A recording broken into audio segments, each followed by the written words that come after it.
प्रेरणास्पद कथा YouTube channel पर मैं धनंजय जैन आप सभी का हार्दिक स्वागत करता हूं। दोस्तों, एक बार गन्ने के जूस की दुकान के सामने मैं खड़ा था। अचानक देखा कि उस भीड़ के इलाके के अंदर उसी गन्ने की दुकान के बाजू में ही फूलों की दुकान थी, नारियल की दुकान थी, पूजा के सामग्री की दुकान थी, क्योंकि सामने एक छोटा सा मंदिर था और उस मंदिर की ख्याति दूर दूर तक व्याप्त थी। काफी लोग आते जाते रहते थे, भीड़ भड़ाके से परिपूर्ण था वह इलाका। बाजू की दुकान में, जो कि फूलों की थी, एक सेठ ने 500 रुपए का हार बनाने का ऑर्डर दिया। मैंने भी उस गन्ने के जूस वाले को कहा कि भैया एक गिलास गन्ने का रस पिला दे। मैं देख रहा था, अचानक एक छोटा 10 साल का लड़का आया और सेठ को हल्का सा स्पर्श करते हुए उसने कहा कि सेठ जी कुछ दे दीजिए, कुछ पिला दीजिए, बहुत भूखा प्यासा हूं, 2 दिन से मैंने कुछ खाया नहीं। पहले तो सेठ का ध्यान नहीं गया, पर उस लड़के ने हल्का सा टच किया तो सेठ बड़े गुस्से में आ गया। उसने उसको दुत्कारते हुए, फटकारते हुए, अपने से दूर भगाते हुए कहा कि शर्म नहीं आती तुम्हें? अभी छोटी उम्र है तुम्हारी और अभी से तुम भीख मांगने लग गए हो। कुछ काम धाम तो आता नहीं है, करते नहीं हो, और माँ बाप भी तुम्हें छोड़ देते हैं। पता नहीं क्या क्या उस सेठ ने उनको सुना दिया। मैं सब देख रहा था।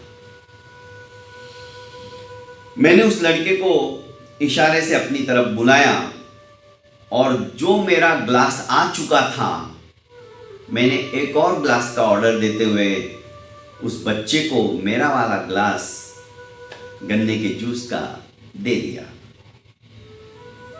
लड़का ने गन्ने का रस पिया, अपना मुंह पोंछते हुए स्मित हास्य हंसकर, जानो मेरी भावना का कद्र करते हुए अभिवादन कर रहा हो, कृतज्ञता प्रकट कर रहा हो, और मधुर हास्य हंसते हुए वो चला गया। सेठ मेरी तरफ नफरत भरी निगाहों से देख रहा था, क्योंकि उसके अहम पर ठेस पहुंची थी। फिर भी उसको समाधान नहीं हुआ तो मेरे पास आया और कहने लगा कि तुम्हारे जैसे लोगों ने ही इन भिखारियों को सर पे चढ़ा रखा है। मैं भी स्मित हास्य हंसते हुए सेठ जी से कहा कि सेठ जी, मुझे नहीं पता तुम्हारे इस 500 रुपए के हार से तुम्हारा भगवान खुश होगा या नहीं होगा, मुस्कुराएगा या नहीं मुस्कुराएगा, पर मेरे 10 रुपए के चढ़ावे से, 10 रुपए के गन्ने के रस से मेरा भगवान तो खुश हो गया और मैंने उससे मुस्कुराते हुए देखा है। अरे सेठ जी, जिस इंसान ने, जो अंदर बैठे भगवान है, उसे बनाया, पत्थर के रूप को मूर्ति का आकार दिया, उसके अंदर प्राण प्रतिष्ठा की, पर उस भगवान ने जिस इंसान को बनाया उसके प्रति तुम्हारा कोई उत्तरदायित्व नहीं। दोस्तों, मैं ये सब कहकर